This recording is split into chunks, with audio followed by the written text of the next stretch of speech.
Bookaholics, so welcome back to another video. Today I am bringing you my top 15 SFF standalones.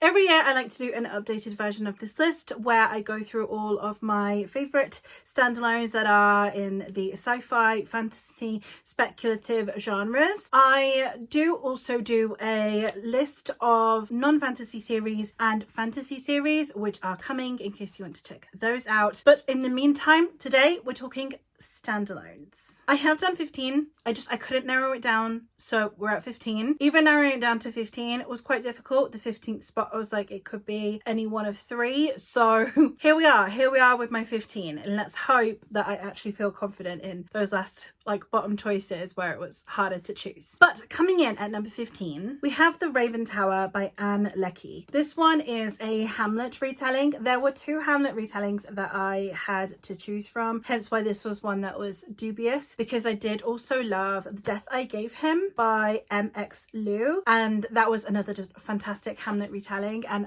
it could have been either or. I think because I am a fantasy girly at heart, I think that I went with this one based on that, because The Death I Gave Him is a sci-fi and The Raven Tower is a fantasy. I think that's kind of the only thing that really pushed me in this direction. But we have a trans main character in here. We have a very sensitive protagonist that is very in keeping with Hamlet. And I think that one of the things that I always love about Hamlet is different people's interpretations of him as a person, because I always think that he's a very sensitive protagonist to end up going on such a murderous rampage. So I am always excited to see how the author goes about it, and this was no exception. So I am very excited to read more by Ann Leckie. I still haven't picked up her, what's it called? The Ancillary Justice series, The Imperial Roch? Don't know how I'm pronouncing that. But I would really like to read more from this author because this was a fantastic standalone. We have a couple of mythologies coming up. The first one being The Wolf in the Whale by Jordana Max Brodsky. This is one which is loosely based on the conjunction between Inuit and Norse history and therefore mythology. We have a clan who live in North America who are trying to find a new place to live, and then we also have them encountering the Vikings who arrived in North America. We have got this combo in a very interesting way. We have a protagonist who is genderqueer, and we have lots of discussions around culture, around the idea of European importance on the globe. It's tackled in a very interesting way. I really liked the protagonists. I really liked the clan. I did feel like I really did know the people from this clan, and for the most part it was a really good book. It's a fantastic read. Another mythology one that I have is Sister Song by Lucy Holland. This one is another one where we also once again have one of our protagonists is trans. We have three sisters. We have a bond, the way that is broken and can be reforged. We are following a retelling of the Tuatha Sisters, which is a ballad from Celtic folklore. We are following it in a time where we are beginning to see the rise of Christianity and the fall of paganism, which is a time period I love reading about, just the rise of Christianity across the globe and the different shapes that takes over different countries and in different cultures. And I absolutely love the way it was depicted in here. The story and the perspective that we get from the three different sisters I thought was also incredibly well handled, and for the most part I love Lucy Holland's writing style, and I'm really looking forward to picking up the paperback of The Song of the Huntress when it comes out this year. Our first sci-fi to make its way officially onto the list, because I know I've talked about The Death I Gave Him, but we have Goldilocks by Laura Lamb. This is one that discusses women in especially sciences and areas of the world that are normally male dominated. We're in our world, but it's on the decline. We are at a point where everything is kind of going to shit, and we're looking to see about going and living on another planet. And it was discovered by this group of women who are now trying to sideline so they can send men to colonize this planet. So then the women, they steal the ship and they go to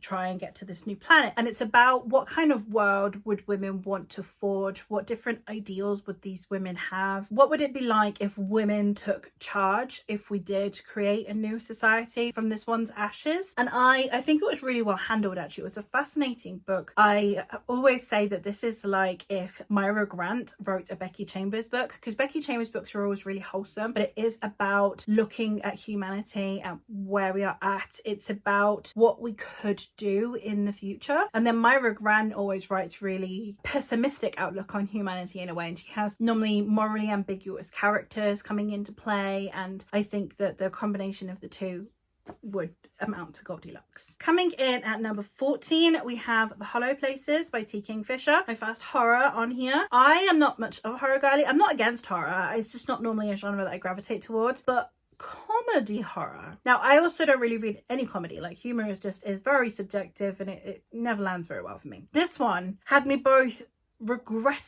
sorely regretting reading it at night because it made me very uncomfortable and it was very creepy, but at the same time had me laughing out loud, had me having such a fun time. I want to hang out with Tara and Simon, who are the protagonists of this story. In this one, we are following a recently divorced woman named Tara who's moving back to her hometown, but instead of living with her overbearing mother, she's offered to go live in her uncle's Curiosities Museum. So when a mysterious wall appears in the back of the museum and it leads to a corridor that should not exist, Tara and her friend and a barista Simon go and investigate said corridor. I'm not going to say any more than that, but it is very, very creepy, very atmospheric, and I had a wonderful time with it. So now we're going to get into the top 10, and coming in at number 10, I have The Witch's Heart by Genevieve Gornichek. This is one that is a retelling of the story of Angerboda, who was Loki's wife and the mother of monsters, the monsters that brought about Ragnarok. So we have Jormungandr, and we have Fenris, and we of course have Hel. This is her story, and it's a story of motherhood, it's a story of love. It's my favorite type of retelling, which is where you have the woman who is the villain of the story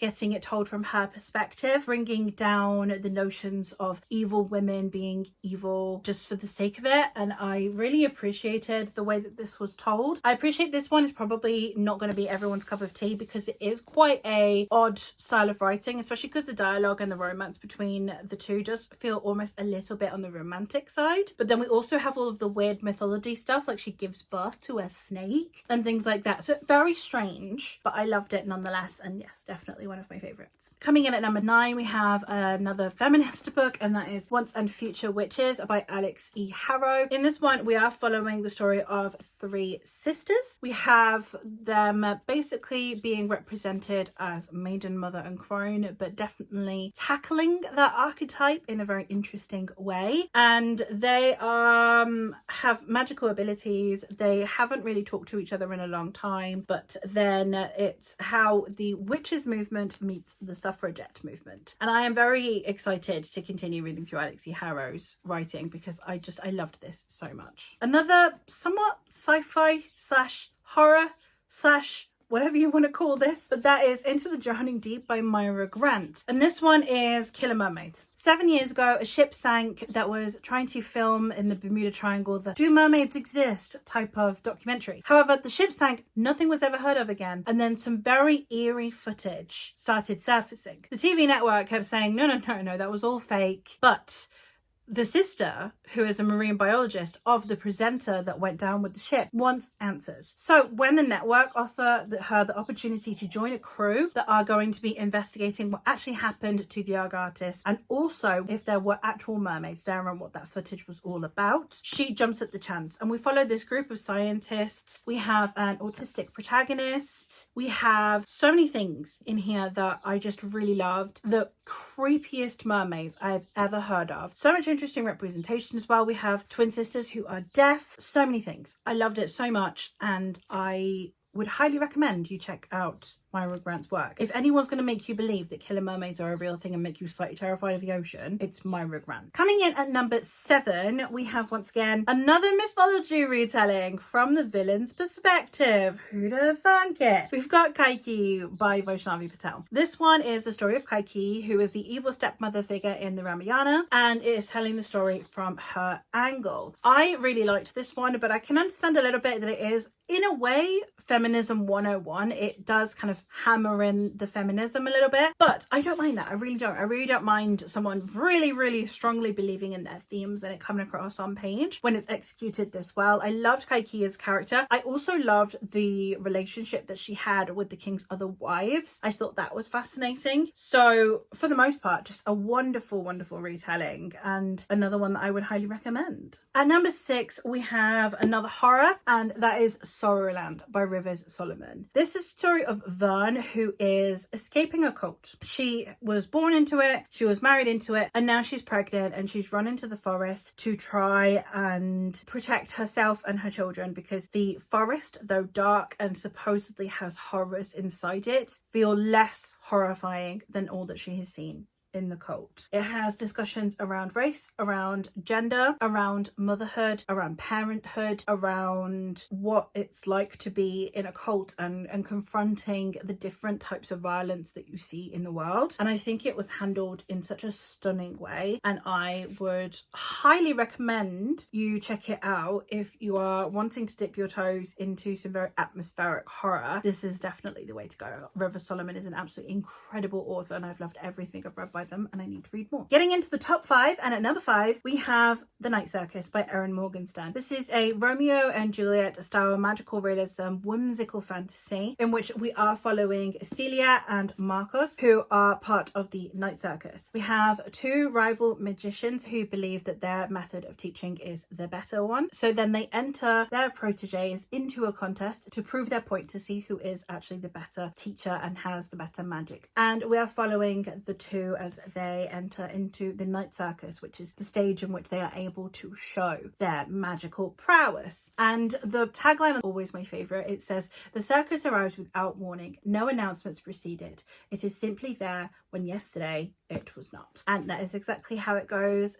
The descriptions in here are stunning. There is a part throughout that is in second person that is just walking you through the circus, telling you, now you pull back the curtain and you enter the room and you see this, and it's so gorgeous and it really adds to the atmosphere. There are some side background plots that all end up weaving in together as well in such a fascinating way, and I really love the way that this story is told. At number 4, I have another mythology, and another one where the villain is the protagonist. It's like there's a theme. And we have Circe by Madeline Miller. This is a retelling of the Odyssey from the perspective of Circe, who is the witch, the one that turns Odysseus' men into pigs. And we are getting it all from her perspective. It's a story of being an outcast, a story of being a woman, a story of being a mother. We have so many things depicted in here, and this one, it holds a special place in my heart because it's the one that introduced me to this style of retelling, which as you've seen, as I've said, is one of my absolute favourite types of retellings, which is just women who are normally portrayed as the evil one actually being the protagonist. And not just in the sense of it vindicates them, which is always awesome, but also just why a patriarchal pitch of that story would demonize this woman. And I love that, and this was the one that introduced me to that. So of course it's one that then holds a really special place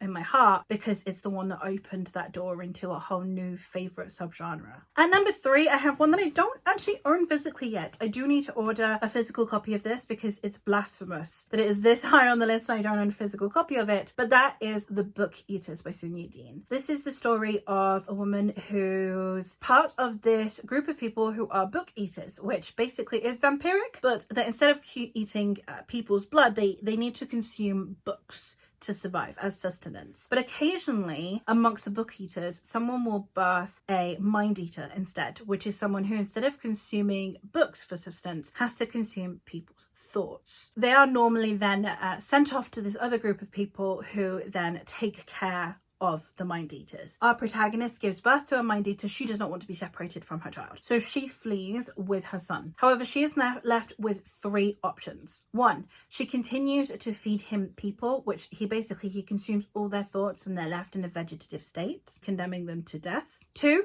she lets him starve.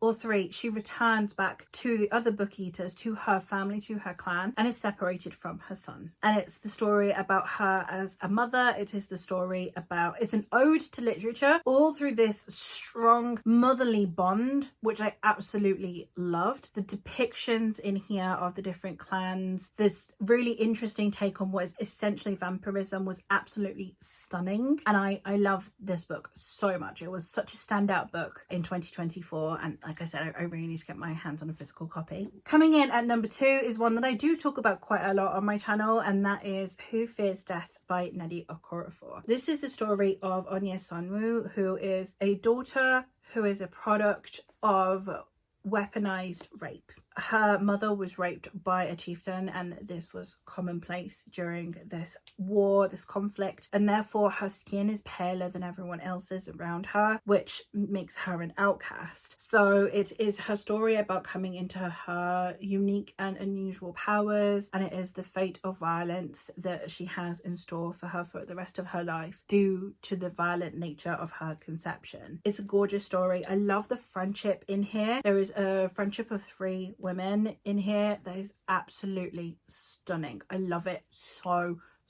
much. They're not depicted as just Hollywood movie best friends where they're like, everything you do is perfect and I love you for everything you are. They feel like real people who just have a really strong bond, and I love them so much. And coming in at number 1, probably surprising no one, is A Woman of the Sword by Anna Smith Spark. Anna Smith Spark has recently solidified herself as one of my all-time favorite authors. Her A Sword of Bronze and Ashes was my favorite book from 2024. I do only allow myself 1 book per author on these lists, so that is why out of the 2, my favorite is still A Woman of the Sword. And this is one that I have just recently reread. I've finished reading it like a week ago. This is the story of Lideye, who is she was a warrior, she was a soldier, and she was a very good soldier. However, when the war began to take its toll on her physically, on her mentally, her and a guy that she didn't particularly love, but that she cared deeply about, decide to settle down and have a farm and start a family. And then he dies. And she's not very maternal, so he was the one that was doing all of the kindness and the care for the children, and she was the one that was practical and pragmatic, and now she has to learn how to navigate this world without him. And it's divided into 3 parts. First, we have Soldier, which is her prior to becoming a mother. Then we have Mother, which is her time at the farm. And then we have The Son, which is from her perspective when her children are older and are in the war themselves. It's a very fascinating story, and the way that it's depicted on the back, the synopsis is just beautiful, because it says, A Woman of the Sword is an epic fantasy seen through the eyes of an ordinary woman. Lideye is a daughter, a wife, a mother, and a great warrior born to fight. Her sword is hungry for killing. Her right hand is red with blood. War is very much a woman's business. But war is not kind to women, and war is not kind to mothers and their sons. And so much of that, once you've read it, how poignant that description is, and so many scenes from the book that evokes just from that synopsis. Absolutely stunning. Love it. And I would highly recommend you check out literally anything by Anna Smith Spark. And there you have it. Those are my top 15 standalones that I have read. I hope that you have found something that might be of interest to you. I have just noticed I don't think I have any men on here, which I should probably remedy. I haven't read that many standalones by men, actually. I've only just realised that. But yeah, let me know if you've read any of these and your thoughts on them. Let me know if, based on these recommendations, you have any other recommendations for standalones for me. And also, yeah, let me know what your favourite standalone is. And that is all from me for today. So thank you ever so much for watching, and I'll hopefully catch you in another one soon. Bye!